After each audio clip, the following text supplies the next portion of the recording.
Hey guys, welcome back. Um,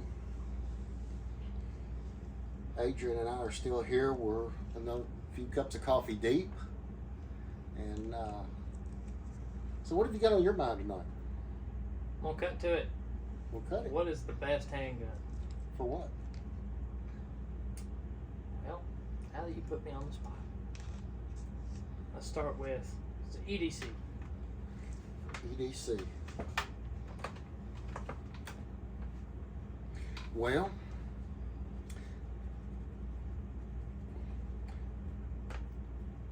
this is it's a controversial subject, right? It is. Everybody's got their opinion. I know I've got mine. Um, I don't think there is a single right answer. Not one. Not two. Um, I mean, There what's are- good for me there's a may not lot- be good for. yeah, there's a lot of great quality guns on the market right now. There's good ammunition. I think there are really bad EDC guns, but I don't know. Also, I don't know that there's a best. For example, if you look, my hands are fairly decent size, right? In yours, compared to Would you like to show us your hands? Stephanie's that are real little. So a gun that would sit right and feel right, and you or I might be able to control, may not work well for her. She may not be able to hold on to it. That's fair enough. I think the important thing on EDC guns is one. An EDC gun. Let's define it.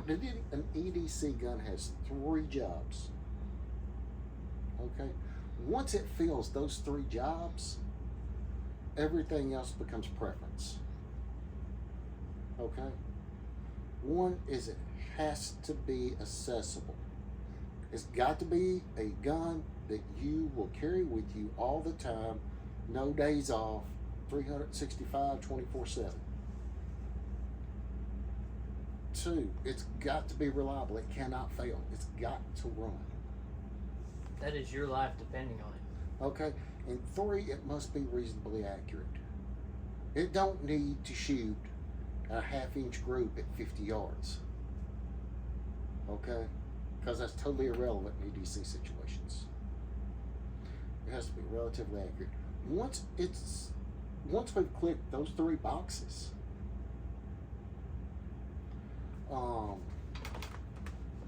truthfully, the rest of it gets a lot to personal preference. That's important. Because here's the thing, if you look beside you right there hanging on the wall, there's a silver pistol on the 3rd rung down. Right there. Right there. Will you hand me that gun, please? Oops.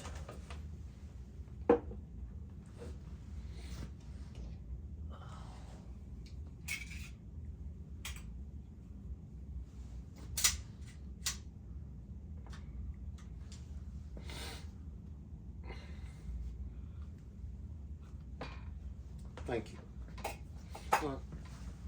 For example, this gun. This is an Ed Brown Cobra Carry.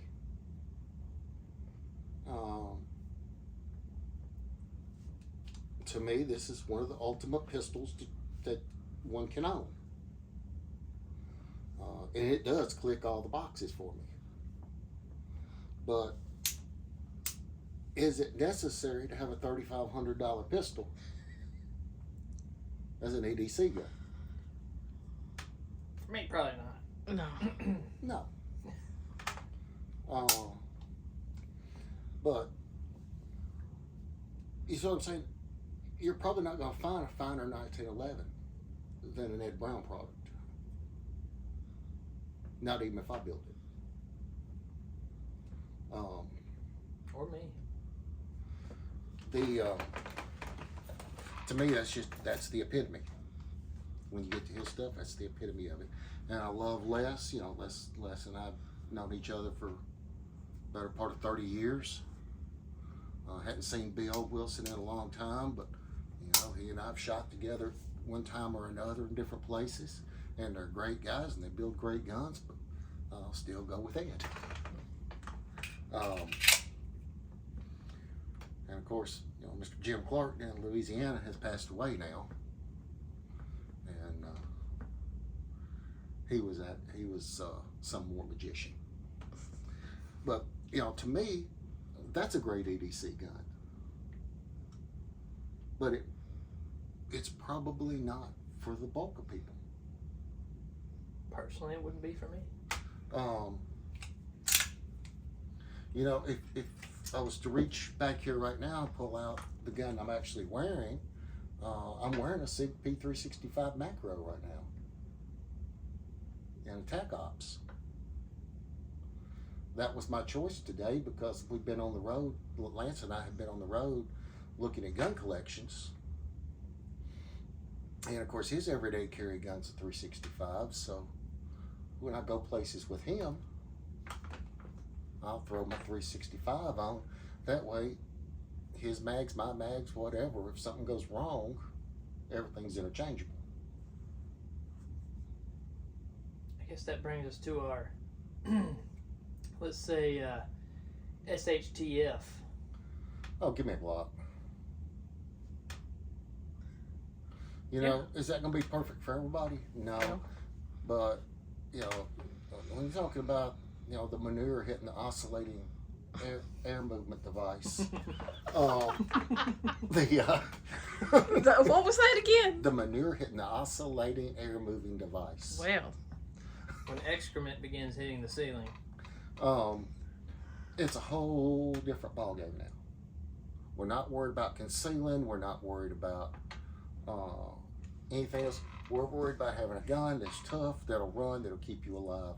And you know, if it says Glock on the side, it'll live it. yep. I have a couple. I have quite a few. I know he's got a few as well. You know, some people say it's an overly simplistic answer, but and we can make a whole video just on this topic, and we probably will.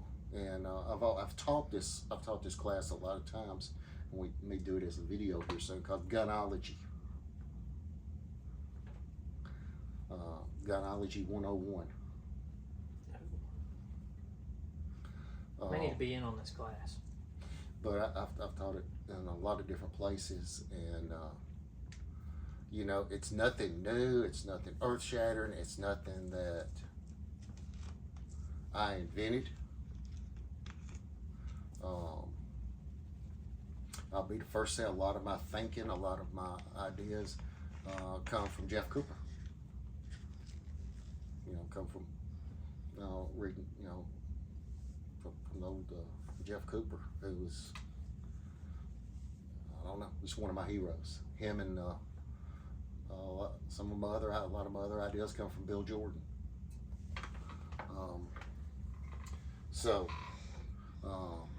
But Gunology, we will do that video. We will do Gunology, which pretty much deals with the weapons in general during that situation. That sounds like some good material I need to come in possession of. My personal knowledge. But when you say what's the best handgun, what's the best handgun for EDC? Because I have done a video in the past year on that, and making that selection. But I always go back and you know, as you spend more time and watch me work with customers here in the shop, you'll hear me bring up those 3 points. It's got to be accessible, it's got to be reliable, it's got to be reasonably accurate. Once we get those boxes checked, now we're into personal opinion. And everybody's got one. Okay. And there's a lot of great EDC guns out there right now. You know, Smith is back in the game. Yes, they are. And I'm going to tell you something, after the years of bashing Smith products in general, unfortunately, for a lot of that time, and loving Smith, but having to bash the shit that they were putting out, because that's what it was.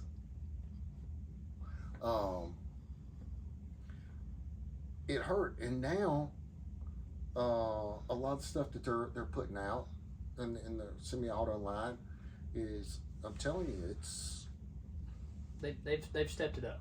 Definitely, big time. I mean, yeah, it's impressive. You know that the one we got in the other day, that metal carry comp I've been drooling over from the that one. Performance Center.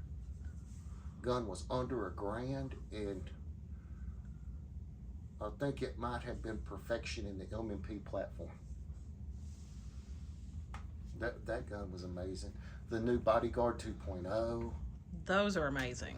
You know, I really didn't do it Sunday. I just did not feel well at all Sunday. And was worn out.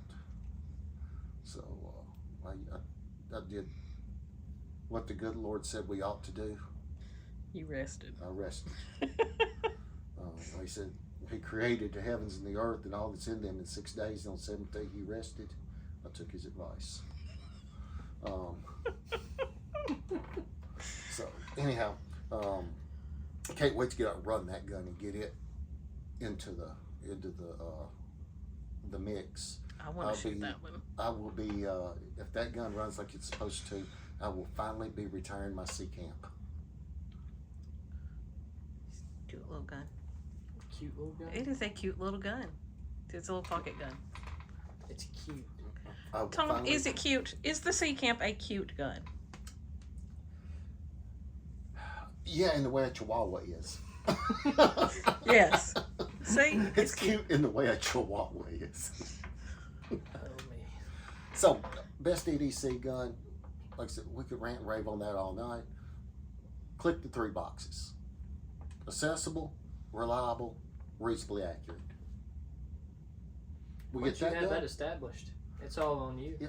So, what's the best handgun for? I am out west in the mountains, and I've come across a bear, and my rifle is in the truck.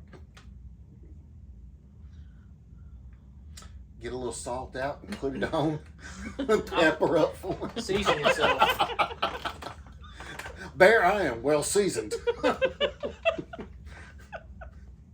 You know, for years it was big bore revolvers, and there's still nothing wrong with big bore revolvers. And I say that they would use hot loads in 45 Colt, 44 Magnum, 41 Magnum, 454 Casull. I'm sure people have used 460s and 500s and 475 line balls and 480 Rugers, and you know, the list can go on and on and on and on.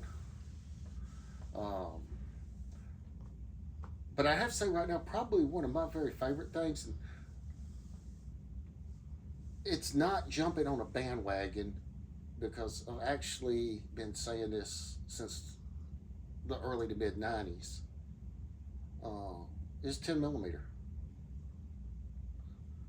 You know, when you run a 220 grain hard cast flat nose bullet up to 1250, 1300, that is going to smash things. It's going to cut the air well. It's going to penetrate well. There's just a lot of things that the bullet's going to do and do really well. And with the 10, for example, you know, even if you go to a 1911, you got eight or 9 rather than 6 or 5. You know, if you step it up and you do a Glock, and you know, on those, actually really recommend replacing the Glock factory barrel with a fully supported barrel from somebody like Barstow. So it holds up the back end of that case on the hotter loads. Some good information I needed. it you know, with 16 rounds in your gun, that's that's going to really give you a chance with the bear, especially if you're shooting like this. And for those of you that love Glocks as well as I do, 10 millimeter, I will say slightly made my 9 millimeter seem a little bit toyish. It does. And it doesn't even seem like that big of a difference. You know, 9 millimeter versus 10 millimeter. And I won't get into specifics because I don't know specifics, and I'm not going to tell you stuff I don't know. But I will say there's quite a bit of difference. But you're getting good performance out of a round. 10 millimeter is just so efficient. It's just really efficient. But the big bore revolvers. But I think my choice right now, and if I were going back out west, like I said, this dates back, you know, when I was going out there all the time and was in bear country, and I had some friends out there and I actually built guns for these guys. Because they were guiding and living in bear country, and I built each of them 1911s into 10 millimeter with fully supported barrels. And that was in the early 90s. Back before I was even thought of. So I've been saying that for a long time. It's not like some Johnny come lately that jumping on the latest 10 millimeter wave. I had an actual Bren in the 80s. Goes back a while. You have no idea, do you? I have no idea. Absolutely. Bren was the original 10 millimeter. Oh. And I know you're too young to remember Miami Vice. Yeah, no. But it was the gun that Crockett carried for the first like 3 seasons. Sounds like it would have been real fun. So anyway, for recreational plinking, what's the best gun? The one you enjoy. 22. Yeah, something in 22. 22, definitely. Something in 22. Yeah. Because it's cheap. And you know, yeah, because it's inexpensive. Because it's not real loud. It doesn't have a lot of recoil. Easily suppressed. Easily suppressed. And you know, now there's a lot of really good guns coming out. Like, let's go with Smith & Wesson. Go back to Smith & Wesson for a minute. Let's say you're carrying one of their current MMPs, and you want to practice and plink with the MMP 22C pistol. Mm-hmm. All the controls on it lay out exactly like they do on the centerfire MMP. So you can run and practice and enjoy shooting the smaller one, and when you move over to the bigger one, everything's still in the same place. Yep. You're already mapped out. You know what you're working with. And you know, you can say the same thing about Glock with the G44. And a number of others. SIG, I think, with the 322 maybe. So the answer is there is no one best handgun.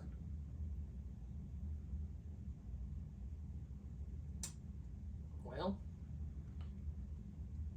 thanks for expanding my horizons on this topic. I've learned quite a bit. It depends on what you want to do and who you are, and what's the works purpose for you.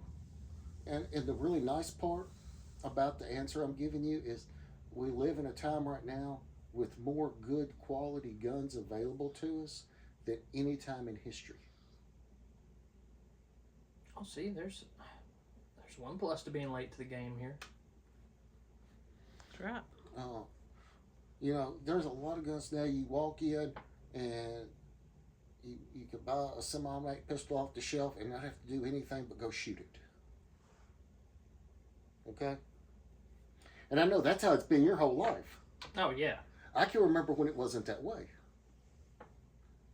I wouldn't know anything about it. You went in and you got one and you took it and you shot it. Okay, that's where it's messing up. And you work on it a little bit and you throat it and you polish it. You work on the extractor and finally get one to run. Now we just get them out of the box and go. Yeah. And if you do get one out of the box that don't work, you take it back. No, you can't manufacture. Well. So it's not a bad answer, but there is no one single best gun.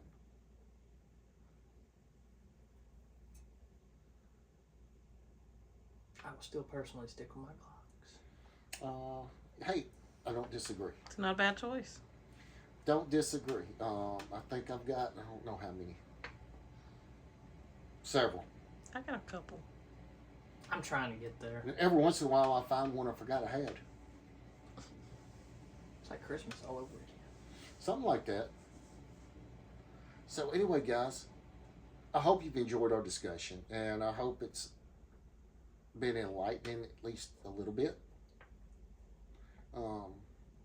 But remember, in whatever gun you choose, if it's an EDC gun, it's got to be accessible, it's got to be reliable, and it's got to be reasonably accurate. Outside of that, the options are limitless, and they're up to you. When it comes to plinking, the list would be, I could sit here probably for an hour and recite great plinking pistols. But a good idea is if you can get a plinking pistol that's a copy of your EDC gun, it's always a really good idea.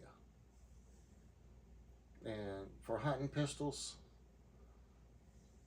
just enjoy yourself.